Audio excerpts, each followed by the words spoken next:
요쪽이 기본형이고 요쪽이 선택형입니다. 기본형이 2조 2천억 원, 선택형이 800억 원. 두 개 합치면 2조 2,600억 원 정도 되겠죠? 잘 보시면 2조 2,600억 원 중에서 대부분이 2조 3,600억 원 죄송합니다. 2조 3,600억 원 중에 대부분이 기본형에 몰려있다는 걸 알 수 있죠? 친환경 농업, 친환경 축산은 이건 뭐 거의 지분이 거의 안 되는 거예요. 말로는 친환경이라고 하지만 안 되고 있고 대부분 여기에 몰려있는데 그 중에서도 면적직불금에 주로 의존해 있고 면적직불금이 이 전체 공익형 직불금의 몇 프로다? 74.6%다.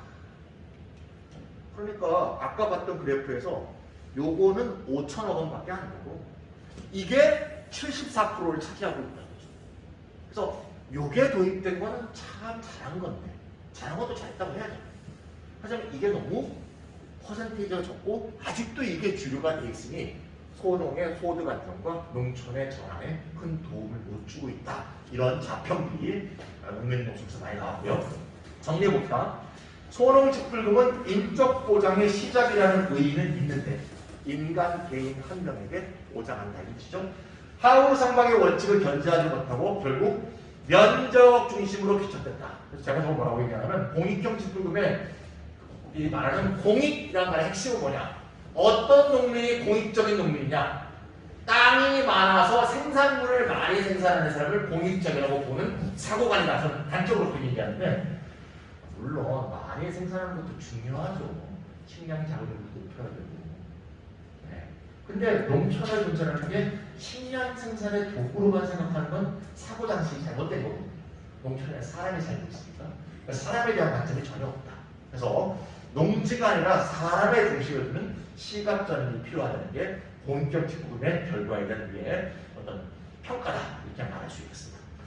공익형 직불금의 두 번째 문제점은 다 아시는 얘기인데 비영농 부재지주가 너무 많다. 얼마나 많다나 제가 최근에 조사한 농특위, 대통령 산하 농특위가 2020년에 경기도 화성하고 안성, 여주, 경남에 전수조사를 했어요. 그랬더니 비영농 부재지주 통지가 전체 면적의 30%를 통과했다.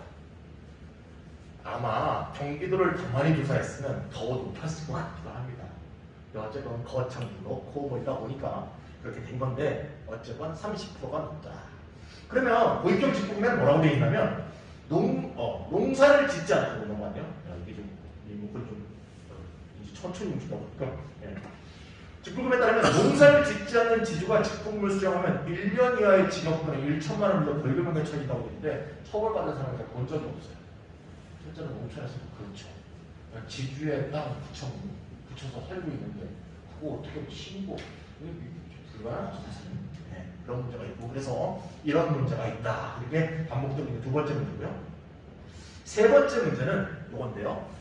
우리가 그 공익형 직불제를 받으려면 아시다시피 농업병행처에 등록해야 되지 않습니까? 농업병행처에 등록한 사람을 농업인이라고 사실 규정적으로 되어 있고요. 그 농업인으로 되어 있는 사람을 농업병행처의 경영주라고 하죠. 다 아시는 얘기입니다. 그런데 문제는 경영주가 한 집에서 한 명이라는 거죠. 그럼 대부분 그거는 남자일 수밖에 없는, 남자가 죽지 않은 이상은 남자일 수밖에 없는. 그래서 그게 이제 문제 패널이 많다고 해서 여성도 경영주가 되게 돼서 법적으로는 여성 공동 경영주라는 규정이 있습니다. 하지만 아무런 혜택이 없어요. 네, 그러니까 사실 빚 좋은 개살이죠. 그러다 보니까 여성이 공동 경영주라고 이름만 돼 있을 뿐 실제로 여성 공동 경영주로 등록한 사람이 대상 여성 농민 중에 9.7%에 불과합니다. 그냥 기분 삼아 한 거예요. 나도 공동 경영주다 한 사람에서 등록하자면 9.7%. 나머지 91%는 하면 뭐야? 아무 혜택도 없는 거. 그럼 안 하는 거죠. 그래서 실제로 개인에게 지급되지 않고 농업경영체의 경영주에 지급되다 보니 사실상 남성에만 지급되게 됩니다. 이게 가장 심각한 문제다라고 볼 수 있고요. 또 하나는 그래서 보니까 여성 국민이 가족 원인 농업 종사자가 되는 거죠. 경영주가 아니게 됩니다. 임차농 사각지대 문제가 있죠. 임차농은 실제로 농사를 짓는 사람인데 농업경영체 등록을 하려면 뭐가 필요하죠? 임대차 계약서가 필요한데 지주가 임대차 계약서를 안 써줘. 왜? 팔면 장영을 해야 양도소득세를 감면해 주니까 자기가 8년 동안 농사 지은 것처럼 꾸민단 말이에요. 그러니까 임차인은 도대체가 이게 임대 계약서를 받아서 농업용에 등록하는 게 불가능하다. 그러니까 대부분 현실에서 제가 문제한테 물어보니까 아주 좋은 지주는 대신 타서 임차인한테 주는 사람도 간혹 있답니다. 와, 내가 그냥 작용한 것만 그쪽으로 하고 돈 더 줄게. 아니면 반가이한 반, 나 반. 대부분은 그냥 입 닦는 됩니다. 내가 땅 빌려줘하고 네가 임차하는데 지금 땅 사주면서 뭐 야, 거기가 지금 가지 말라고?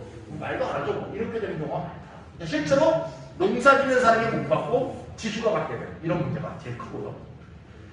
또 5번, 친환경 경관 보존 등 선택형 지구금이 너무 작아서 기후위기 시대에 친환경 농업으로 전환한다는 말이 좀 무색할 정도로 돈도 너무 적고 친환경에 부여하는 것도 너무 적다. 그래서 권익형 지표제의 문제점을 좀 본다면 해결 방향이 나온다. 경영주, 즉 남자한테만 지급하지 말고 개인별로 다 지급해서 농사를 짓는 농민이면 남자, 여자 가리지 말고 줘야 된다. 실경쟁자가 지급할 수 있도록 임차인이 받을 수 있는 방법을 모색해야 된다. 예산을 늘려야 되고 친환경적 인센티브도 강화해야 된다. 이게 공익형 지급금에 대한 어떤 교훈이라고 볼 수 있습니다. 공익형 지급금 이 정도 했고요. 그 다음에 농어민 공익수당 한번 넘어가겠습니다. 농어민 수당이라고 하는 데도 있고 농민 수당이라고 하는 데도 있고요. 농어민 공익수당이라고 하는 데도 이름은 좀 다르기나만 가장 평범한 이름은 농어민 수당으로 한번 설명해보고 바로 지금 강화도에 이게 이슈가 되고 있는 것이죠. 이걸 설명해 주겠습니다. 농어민 수당은 아까 얘기했던 공익형 지급금의 문제점에 대한 인식과 출발은 비슷해요.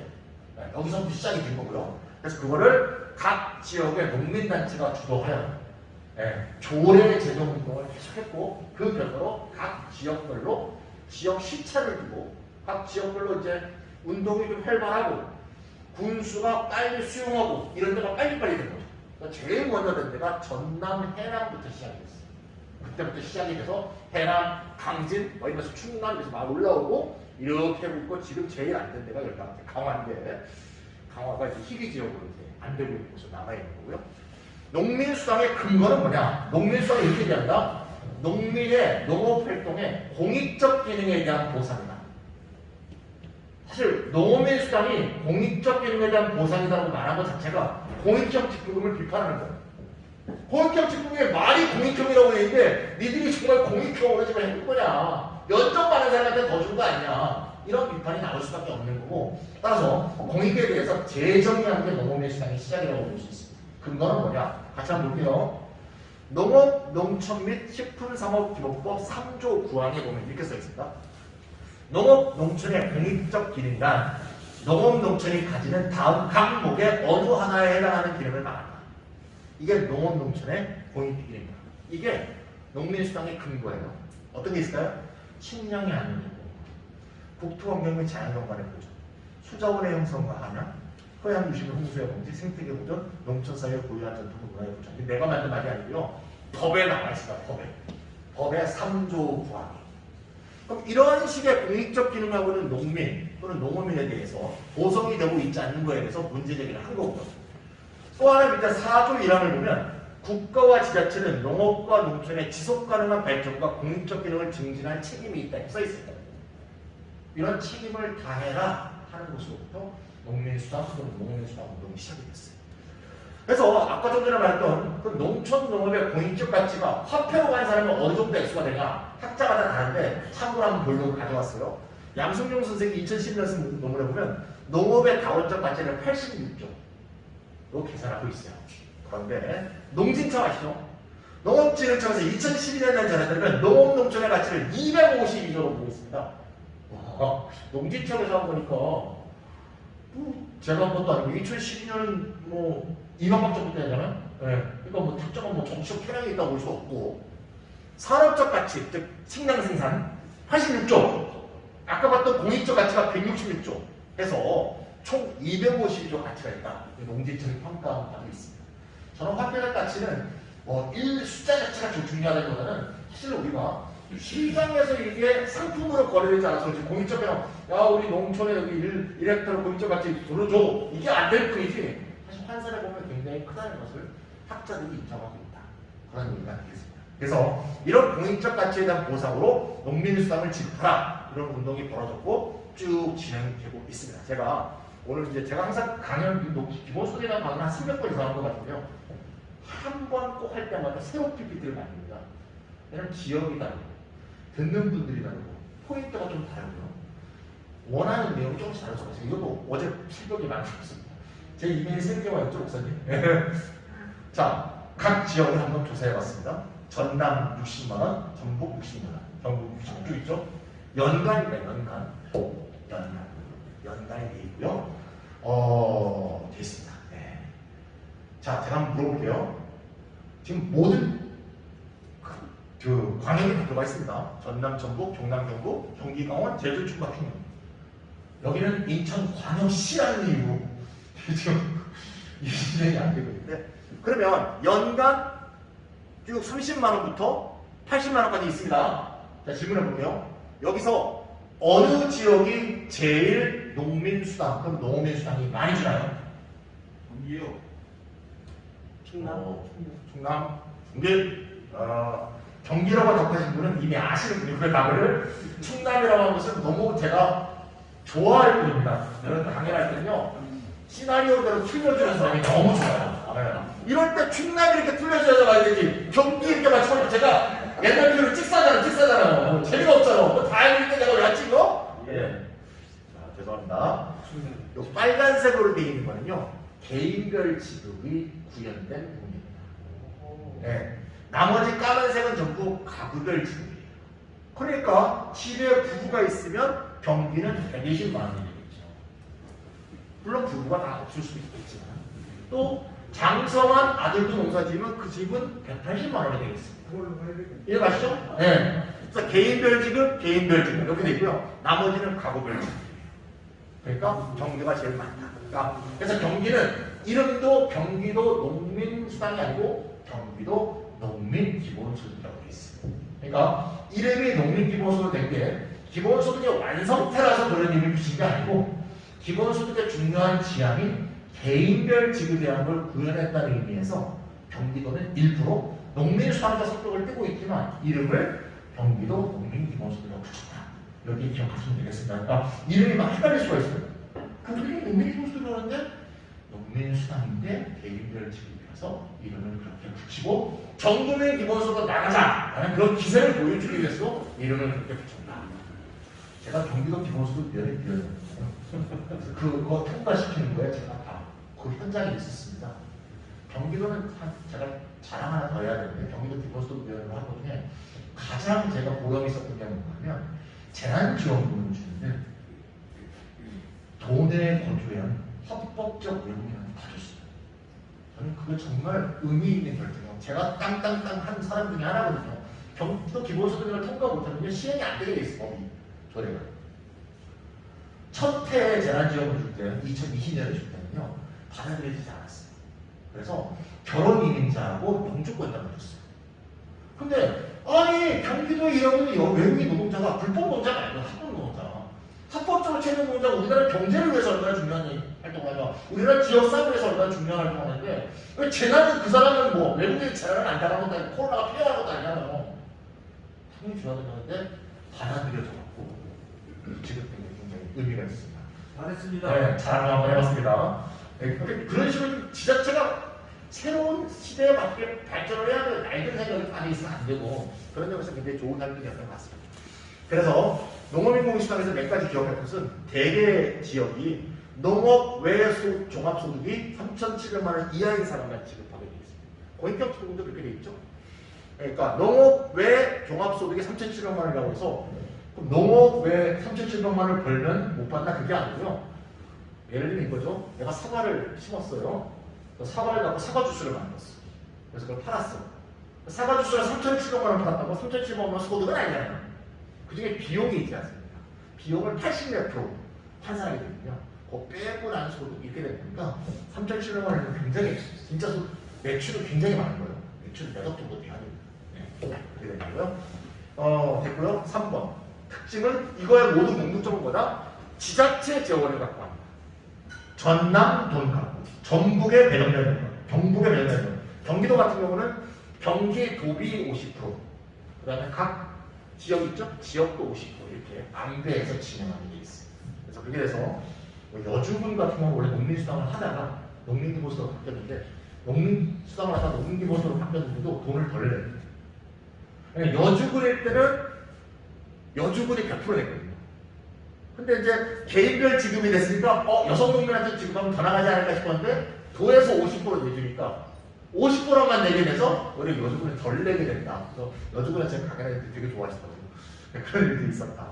남 얘기하다 보니까 점점 기분이 나빠지네요. 강화도는 뭐야 이거? 이렇게 생각하시죠? 그 다음에 거의 다 지역 화폐를 줍니다. 도 지역 화폐를 주는 경우도 있고 군 지역 화폐를 주는 경우도 있고 섞는 경우도 있고 그래서 지역 화폐에서 지역 경제 활성화를 함께 동거하려고 하는 게 특성입니다. 농업민주당은 확실히 보육경제국과는 차이가 있다는 알 수 있죠? 정액이라는 게 있거든요. 모든 게 똑같아요. 정액을 하게 된다면 결국 소농한테 상대적으로 더 유리한 것이다. 그럴 수 있죠. 왜냐하면 대농이 연간 열면 소득 2억이 있는 대농이 있어.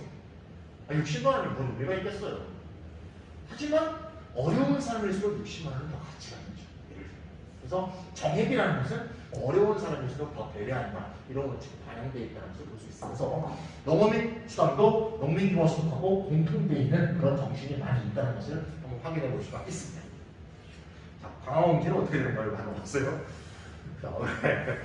농어민 수당은 그러면 개선점이 없냐? 개선 과제가 있다. 네, 고인견지보다는 앞서 나간다. 어떤 점이 문제입니까? 첫 번째, 아까 말했듯이 가구별 지급의 문제입니다. 제주하고 경기 빼고는 가구별 지급입니다. 역시 여성 농민이 못 받고 있습니다. 농어민 수당 토론회 제가 몇 번 갔는데 전여롱이라고 있죠? 여성 농민이 막 손들고 막 와 잘한다! 이러면서 굉장히 향유했어요. 그래서 저 박수 치고 있죠. 맞아 이러면서 이런 문제가 있는데 아직도 해결이 못 되고 있는 면이 있고 이제 대선이 보이는 있죠. 두 번째는 지자체 재원으로 하기 때문에 재원이 불안정하고 취약합니다. 강원도가요 의회, 도의회에서 조례가 통과해서 농민수당을 지급을 해야 했어요. 언제? 2020년에. 2020년에 지급을 못했어. 왜? 돈이 없대. 시장과 군수가 뭐야? 시장 군수 협의회를 만들어놓고 야 돈이 없어 못 주겠어 그렇게 해버렸어요. 그러니까 의회에서 통과된 조례를 시장과 군수가 따르지 않는 건 불법이에요.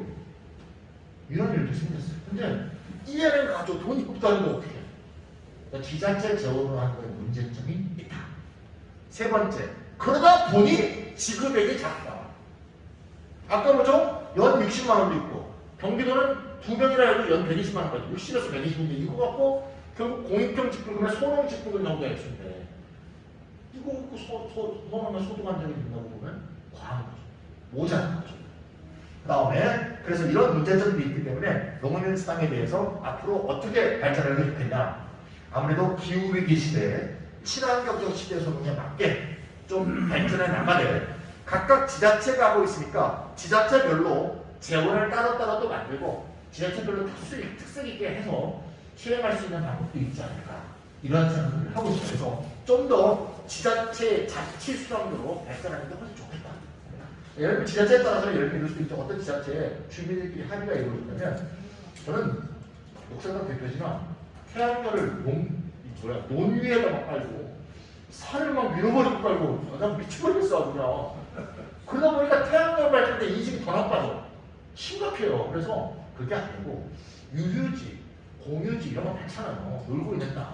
그런 거에 합의가 이루어졌어요. 태양열 발전이 이루어져서 수익이 생긴다. 그래 갖고 우리는 이 재원을 보탠다. 그렇게 결정해서 그 지역으로 그렇게 할 수도 있고 풍력 발전도 있을 수 있고 아니면 어업이 있는 경우에선 우리나라 분야에서 어업 기금 같은 거 나누면서 그 기금에서 기본소득의 재원을 나오는 이런 지자체별로 특색 있는 어떤 방법을 도입할 수 있을 것 같다. 이런 생각이 듭니다. 지금 보니까 이제 농어민 수당하고 고용견수당의 장점과 단점을 보셨죠?